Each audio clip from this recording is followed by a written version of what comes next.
Écoute le bruit du compète, prêt à prendre des sens interdits pour pas qu'on te pète. Tout le monde lève, même les meufs coquettes. Ici les SIX en direct de Rap Elite, la famille teste surtout pas. Aïe. Faire une bosse, fuck ton pote qui vole ta bécane dans ton box. Un tout petit rayon de soleil, rien de plus. Mes petits refrains arrachent le sol de la voie de bus. Parce que c'est Sicko MC, ça concerne plus mon passé, mon adolescence carrément. C'est un blast que j'ai trouvé quand j'avais 12 ans. Et voilà, aujourd'hui c'est Six parce que tout a changé dans ma vie, dans ma façon de penser, dans ma façon de rapper peut-être aussi. Il y en a qui ont dû le remarquer. Et donc voilà. Et après ça reste un diminutif, tu vois. D'accord, en fait, c'est histoire de dire c'est du renouveau, quoi. Voilà. C'est un renouveau, voilà. Exactement. Donc un renouvellement. Comme si ça fait longtemps quand même que t'es dans le game, tu vois, ça fait certaines années. Ouais. Et t'as pas l'impression de t'être fait boycotter ou être mis de côté certaines personnes? Parce que quand on entend tes textes, des fois, t'as une rancœur envers certains peut-être acteurs du milieu. Ouais. Sorti de la salle du temps, je vais leur apprendre la définition du seum. Venu au monde pour me battre, pas pour me plaindre. Mis à part le tout-puissant, y'a rien à craindre.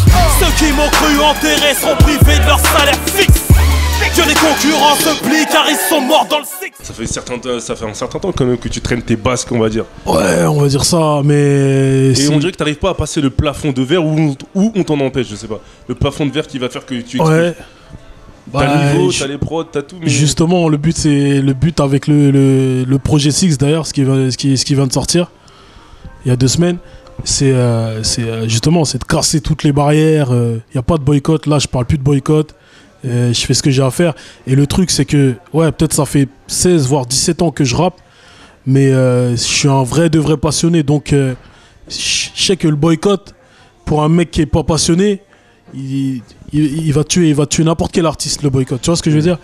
Et là, moi, un vrai artiste passionné, tu peux le boycott, il arrêtera. Et si le jour où il a décidé d'arrêter, il arrête, mais ce sera jamais à cause du boycott. T'as toujours l'envie, quoi. Mais justement, voilà. C'est dû à quoi? Qui te freine? Pourquoi on te freine? À la limite, plutôt, pourquoi on te freine? Franchement, là, à l'heure qu'il est, cette question, je me la pose même pas. Je me la pose même plus. Tu te la poses même plus? Pourquoi? Ouais, parce que pendant un moment, je me disais, ouais, comment ça se fait que ceci, cela, tel titre, il est pas mis en avant, tel site, il met pas en avant. Maintenant, franchement, dans ma tête, je me dis, déjà, le truc simple, c'est que rien n'est gratuit. Le truc logique, c'est que rien n'est gratuit. Tu veux de la pub, tu veux qu'on te mette en avant, rien n'est gratuit. Mais peut-être que pour certaines personnes, il y a, comment dire, il y a des pistons, il y a des, tu vois, il y a plein de trucs qui rentrent en compte. Droit ouais. Et comme toi, t'acceptes pas forcément de jouer le jeu avec les bonnes personnes, on te met de côté, c'est ça que je... Parce qu'on sait très bien qu'un peu dans le rap français, il y a des clans, entre guillemets, et si tu rentres pas dedans ou si t'es contre le truc, on va pas forcément te pousser. Non, moi, je me considère même pas dans un clan, je suis tout seul. Non, justement, je parle pas de toi, je parle en général, tu vois, quand tu parlais de piston, le copain un tel, on le pousse parce que c'est le petit un tel, le rappeur un tel, tu vois. Donc, et toi, comme tu joues pas justement, le jeu... Et moi, c'est pas que je joue pas le jeu, c'est que il y a personne derrière moi. Tu vois, il n'y a personne derrière moi. Derrière tel artiste, il y a une tête d'affiche, un tel, pareil. Moi, il n'y a personne. Donc, déjà, j'ai 2 fois plus de taf, tu vois. J'ai 2 fois plus de taf, ouais. Donc, je suis obligé, voilà, je me démerde. Mais il y avait une époque, t'étais pour parler avec Rof ou t'étais en tractation avec Rof. Justement, il y avait quelqu'un derrière toi. Pourquoi ça s'est pas goupillé, justement? Il y avait, justement, il devait y avoir une signature. Ça s'est pas fait parce que, voilà, il y a eu des malentendus, il y a eu des comment dire, on peut dire du boycott, hein. De toute façon, il y a des gens qui ont cassé du sucre, il y a des gens qui ont essayé de nous, comment dire, de freiner, nous séparer, tu vois, parce que ça se passait archi bien, et voilà, après, ça a marché, tu vois. La preuve, c'est que j'ai dû monter mon label pour sortir mon projet Folie Artistique, et là, pour sortir projet Six, tu vois. Justement. Mais bon. Justement, t'as pas des regrets au bout de la tournée des événements, sachant que dans tes projets, il y a de la qualité, mais ce qui manque plus, en fait, c'est l'exposition, si on comprend bien. L'exposition et la communication. Donc, t'as pas des regrets, justement, de ne pas être resté dans la team Foulek, entre guillemets, pour pouvoir avoir une exposition plus grandissante. Alors qu'il est, j'ai aucun regret à cette heure-ci. Aucun regret. Parce que franchement, je me voyais pas, et je vois personne qui se voyait être entre comment dire, entre 2 têtes d'affiche, tu sais, les clashs, les histoires de clash entre Rof et Booba, Et franchement, je me voyais pas être au milieu de ça, tu vois. Alors que à l'heure où n'importe quel artiste il sort un clip ou un projet, le truc il passe à la trappe, il passe inaperçu, tu vois. Donc au fait, au final, au j'aurais pas kiffé être. Tu dis c'est un mal pour un bien. Quoi, ouais, voilà, c'est un mal pour un bien. Franchement, c'est un mal pour un bien. Parce que moi, je suis comment dire, je suis productif, je suis tout le temps en studio, je suis tout le temps en train d'enregistrer des morceaux, j'essaie de sortir un projet par an. Et j'aurais pas kiffé attendre toute cette vague pour pouvoir sortir mes clips, etc. Tu vois. Donc en vrai. Donc voilà, c'est. Il y a des rumeurs qui faisaient état d'une possible signature de Siko MC chez Banlieue Sale ou chez Escal. Ah ouais? C'est des fausses rumeurs, c'est des vraies rumeurs? Non, c'est des fausses rumeurs, ça. T'as jamais. Moi, j'ai déjà entendu que certaines personnes de ces labels-là, ils étaient intéressés. Mais. T'as jamais traversé l'esprit de bosser avec eux? Non. Parce qu'on a l'impression que toi, justement, tu veux pas t'affilier justement à une équipe. Tu préfères rester, certes, avec ton entourage et avec peut-être une communication plus limitée, mais pas t'affilier à une équipe, même si ça peut te. On sait jamais. Tu peux t'asseoir sur une grosse communication. Ouais. Parce qu'entre guillemets, tu veux pas prendre les patins des gens, c'est ça? Entre guillemets, bien sûr. Non, c'est pas ça. C'est que je sais qu'il y a très peu de gens qui me ressemblent dans ce milieu. Tu vois, dans la vie, dans le style de musique, dans la technique, dans le style même de rap. Il y a très peu de gens qui me ressemblent. Donc voilà, là, à l'heure qu'il est, je préfère travailler, côtoyer des gens qui me ressemblent pour que ça reste. Même dans les featuring, t'as vu, j'ai grave ralenti les featuring et c'est pas pour rien. C'est parce que je me suis rendu compte de certaines choses et voilà, au bout d'un moment, les gens ils te ressemblent pas, ils te suivent pas et ils te soutiennent pas. Salut, je préfère travailler tout seul et voilà, me démerder comme j'ai toujours fait, tu vois. Voilà. Mais quand on t'entend, on a l'impression que t'es maintenant un peu en autarcie. C'est vraiment, il n'y a plus de business, il y a que le feeling avec les gens. Je travaille avec les gens avec qui que t'apprécies. Par exemple, là, j'ai l'impression qu'à t'entendre parler, on peut pas te voir avec un rappeur que t'apprécies ou dont t'apprécierais pas l'univers ou la façon de communiquer. Ça, c'est clair et net, ouais. C'est clair et net. L'univers, si les deux univers, ils arrivent pas à se fondre, je pourrais pas faire de feat. C'est même pas une question d'oseille. T'es prêt à payer 4000 euros ou je sais pas combien. Voilà, c'est d'abord le feeling, d'abord l'alchimie, tu vois. Et après, le business, ça vient après, loin après, tu vois. Ça veut dire que tu penses que par le passé, tu as pu faire des erreurs, enfin, étant trop conciliant en travaillant avec certaines personnes et pas d'autres, etc. Parce que là, c'était une nouvelle façon. Je sais pas si c'est des erreurs, moi, parce que non, j'ai toujours fait ce que je voulais, en fait. J'ai toujours fait ce que je voulais. Et t'étais moins toujours sur. On va dire que je me rendais moins compte de. Je sais pas, tu sais, des gens qui te plantent dans le dos. En fait, t'es plus naïf sur les coulisses du business. Ouais, on va dire ça. Là, les coulisses, voilà, exactement. On va dire ça. T'as tout dit. Voilà. Et maintenant, je suis sans pitié. En fait, t'as adopté les techniques un peu des gens, les mêmes techniques, quoi. En fait. C'est ça. Et justement, tu nous as dit que ça fait 17 ans que tu rappes quasiment. T'as pas l'impression un peu de t'être fait dépasser entre guillemets par une nouvelle génération, au moins au niveau exposition, pas au niveau rap? C'est facile, niveau exposition, c'est facile. Et tu penses que c'est dû à ce que tu nous disais, le fait que beaucoup soient soutenus par des anciens, etc. Il y a ce truc-là. Parce que niveau rap, le débat se pose pas. Tu ton cul, etc. Même plus que d'autres, mais au niveau communication, il y a. C'est toujours. Ouais, niveau communication, on va dire, c'est forcément plus limité. Parce que niveau oseille, niveau budget, niveau contact, peut-être, tu vois. C'est normal que tu sois en dessous niveau communication, niveau médiatisation, etc. Tu vois. Mais voilà, tu l'as dit toi-même pour le reste, tu vois.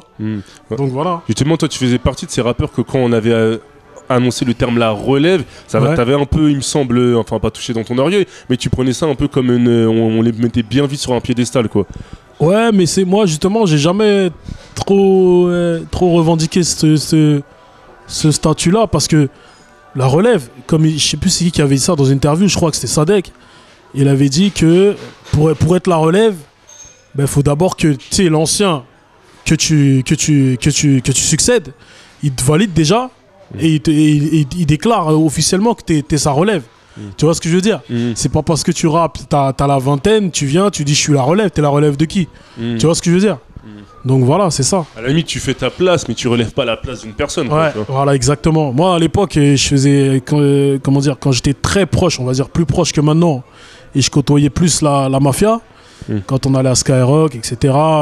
Et eux-mêmes, ils disaient, rappeur d'instinct, Siko MC, la relève de la mafia Cafri Junior, tu vois. C'est eux qui disaient ça, c'est pas nous, tu vois. C'est l'ancien qui te donnait ton bah statut. oui, C'était bien pas sûr. toi, tu peux pas venir et dire je suis la relève d'un tel ou je suis la relève tout court. T'es pas la relève. Et même dans un rap niveau ego trip, toi, tu dois pas dire je suis la relève du 9-4 Non. ou... Non, à la relève du 9-4, je peux me permettre, tu vois. Mais la relève... Et encore, parce que franchement, je suis de l'époque de... on va dire, je suis un ancien de la nouvelle génération. Exactement. Si on peut dire ça. Voilà. Je suis un ancien, des plus anciens de la nouvelle génération. J'ai tout le rap français de Vitry, tout le rap français qui a existé, je l'ai écouté, tu vois. Des Little, de Lionel D, etc. J'étais dans la vague, tu vois. Parce que j'avais mon grand frère qui faisait du Peura, comment dire, qui écoutait du Peura, et moi j'ai toujours suivi. D'ailleurs, c'est ça qui m'a mis dans le rap. C'est par rapport à ce qu'il faisait mon grand ref. Et voilà, j'ai suivi en fait. J'ai suivi tous ces goûts musicaux, j'ai tout pris avec moi, tu vois. On peut te considérer comme un puriste, à la limite. Ça dépend. Ou un bousier de musique plutôt. Un bousier de musique, je préfère, ouais. Ouais. Voilà. Et ouais.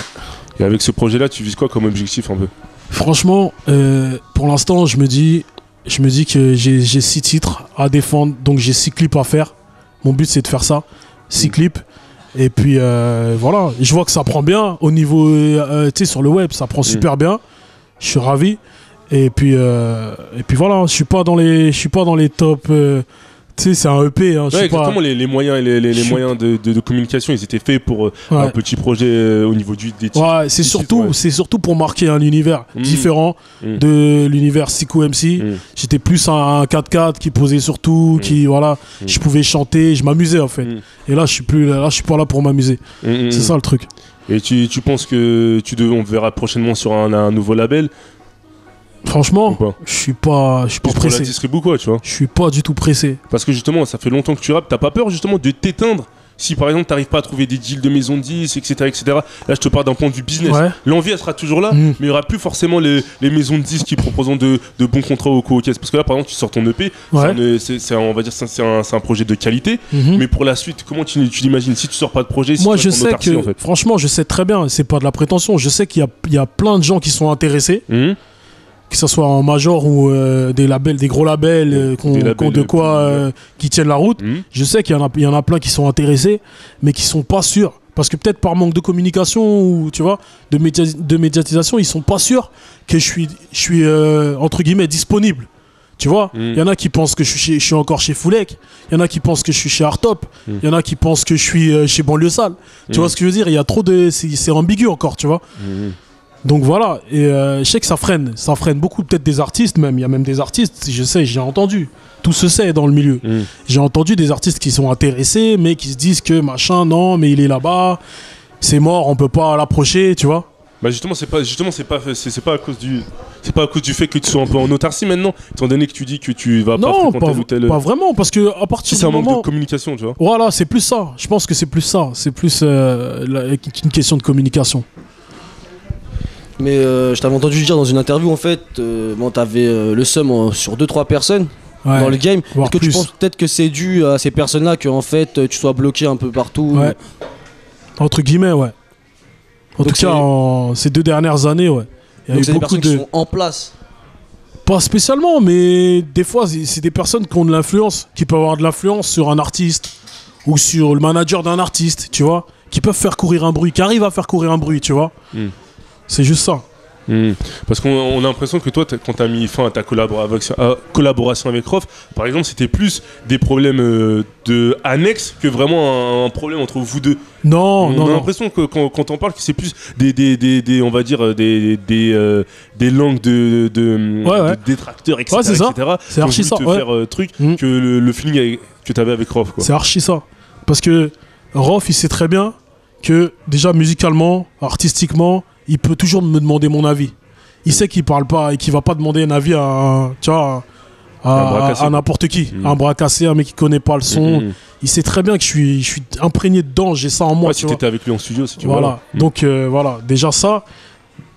Et après voilà, il y a des gens qui veulent pas me voir à côté de lui, ils veulent pas le voir à côté de moi. Et voilà, ils ont tout fait, tu vois. Ils ont tout fait pour que ça parte en vrille. Mais aujourd'hui, vous avez encore des relations cordiales, toi et lui ou... On peut se croiser en boîte, on se parle, on se serre la main. On parle pas de musique.